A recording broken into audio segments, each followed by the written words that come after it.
This is how you reset your ice maker for your Whirlpool refrigerators. Your eyes. Open. Slide this out. Right now it's off mode. This is off and that's on.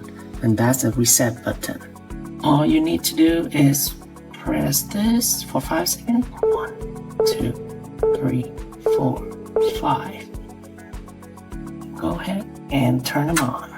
This will rotate. Check the machine.